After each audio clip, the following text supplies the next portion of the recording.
Pemirsa, fakta menarik kembali terungkap dalam persidangan misteri kematian Mirna, di mana Profesor Muzakir selaku saksi ahli hukum pidana yang dihadirkan kubu Jessica menyatakan ada pelanggaran peraturan Kapolri oleh tim penyidik saat mengungkap kasus kematian Mirna. Apa dampaknya jika peraturan Kapolri tentang pemeriksaan barang bukti diabaikan?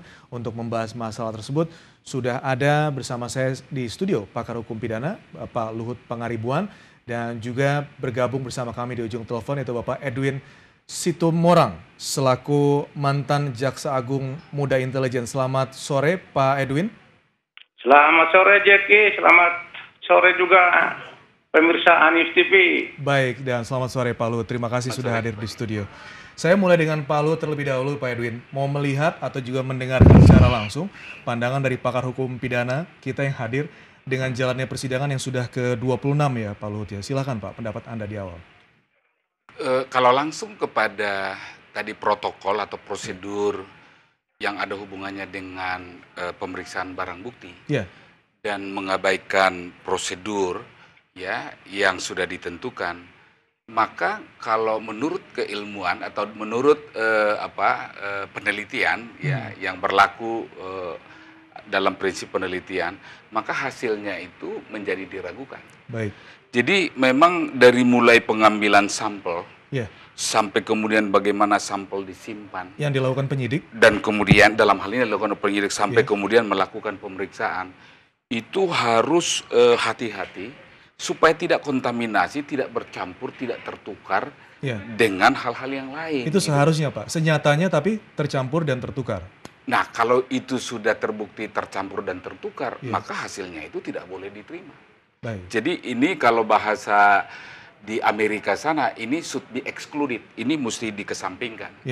Artinya tidak bisa menjadi bukti yang sah di dalam satu proses persidangan. Baik, Pak Edwin, mungkin Anda mengetahui atau juga bisa menjelaskan kepada kami dan juga pemirsa bahwa saat penyidik memberikan berkas di awal dari Kejaksaan Agung sempat memberikan P19 Pak ya, dikembalikan lagi berkas tersebut untuk dilengkapi barang bukti, tapi akhirnya diterima juga. Untuk proses yang awal seperti ini memang dalam apa yang dilakukan jaksa, hal yang memang sesuai prosedur atau bagaimana Pak Edwin? Ya, memang sesuai dengan hukum acara yang berlaku ya di negeri kita, proses penanganan perkara itu yang dimulai oleh penyidik, maka penuntut umum seketika setelah mendapatkan SPDP, dia akan menunjuk jaksa sebagai peneliti untuk memantau perkembangan penyidikan yang dilakukan oleh polisi dan sekaligus juga untuk melakukan koordinasi dalam rangka pemberkasan perkara tersebut. Bila barang bukti yang diberikan dianggap tidak cukup atau dari pihak jaksa dapat menolak kan Pak Edwin ya? Iya, jadi memang prosedurnya demikian. Jadi ketika tahap pertama itu polisi, penyidik selaku penyidik telah mengirimkan berkas, maka penuntut umum akan melakukan suatu penelitian terhadap berkas perkara, baik yang menyangkut syarat-syarat formal maupun syarat-syarat material, dalam rangka untuk menentukan apakah berkas perkara ini sudah lengkap memenuhi syarat formal dan material untuk dilimpahkan ke pengadilan. Jadi kalau menurut pertimbangan dan hasil penelitian daripada jaksa peneliti, berkas perkara tersebut belum memenuhi syarat-syarat formal dan material tersebut, maka tentu penuntut umum akan mengembalikan berkas perkara ini kepada polisi untuk dilengkapi dan disertai petunjuk-petunjuk dari jaksa penuntut umum. Dan pengembalian ini bisa... Dan itu tidak ada batasan di dalam undang-undang acara pidana. Itu bisa beberapa kali, sangat tergantung kepada bagaimana penyidik kemudian merespon dan bisa melengkapi petunjuk daripada penuntut umum. Sehingga dari pihak kejaksaan pun tidak ada tekanan dari pihak kepolisian agar segera diselesaikan. Karena tidak ada batasan, bisa dikembalikan lagi, diberikan lagi, dan diulang seperti itu. Seharusnya demikian, tapi pada saat ini kan sering bolak-balik perkara ini menjadi bumerang bagi penuntut umum. Seolah-olah penuntut umum itu tidak proporsional dan atau menghambat, memperlambat proses pemeriksaan suatu perkara. Dan di sinilah sebenarnya kalau kita lihat ya proses yang terjadi di kasus Jessica ini sebenarnya menjadi suatu handicap atau suatu hambatan problema bagi penuntut umum sejak berlakunya KUHP. Karena sebenarnya penuntut umum sebagai lembaga yang mempertanggungjawabkan hasil penyidikan penyidik polisi itu di pengadilan, padahal sesungguhnya dia itu tidak pernah berhubungan dengan kasus tersebut, tapi dia hanya berhubungan dengan berkas. Jadi sangat tergantung kepada berkas yang dilakukan oleh polisi, dan dia meneliti hanya di atas kertas. Maka sering kejadian ketika sudah dilimpahkan ke pengadilan dan kemudian melakukan proses persidangan, muncul hal-hal yang di luar dugaan, yang tidak sesuai dengan sebenarnya apa yang ada di dalam berkas perkara. Itu bisa terjadi. Baik Pak Edwin, saya kembali ke Pak Luhut.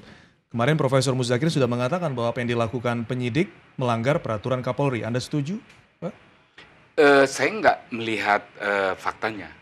Jadi kalau seperti yang diinformasikan tadi bahwa ada satu prosedur dalam rangka pemeriksaan barang bukti itu tidak dipatuhi. Jadi dalam penelitian namanya protokolernya kan gitu kan, dalam hal ini kan forensik, pemeriksaan forensik. Maka seperti yang dikatakan tadi bahwa ini alat bukti ini bisa dikesampingkan. Artinya kan alat bukti itu kan harus dosa. Nah tadi merujuk tadi yang disampaikan oleh Pak Edwin, jadi memang sudah ada pernah kata P19, betul, tapi kan kemudian menjadi P21, artinya itu kan diterima. Padahal fungsi dari jaksa peneliti tadi yang ditunjuk setelah diterima SPDP itu adalah untuk melakukan screening, untuk men-screen hasil penyidikan yang dilakukan oleh polisi atau penyidik sebelum diterbitkan P21. Sudah sesuai dengan persyaratannya atau belum begitu? Tadi kan Pak Edwin kan mengatakan harus dipenuhi dua syarat, formil dan material. Material itu kan artinya yang berhubungan dengan substansi.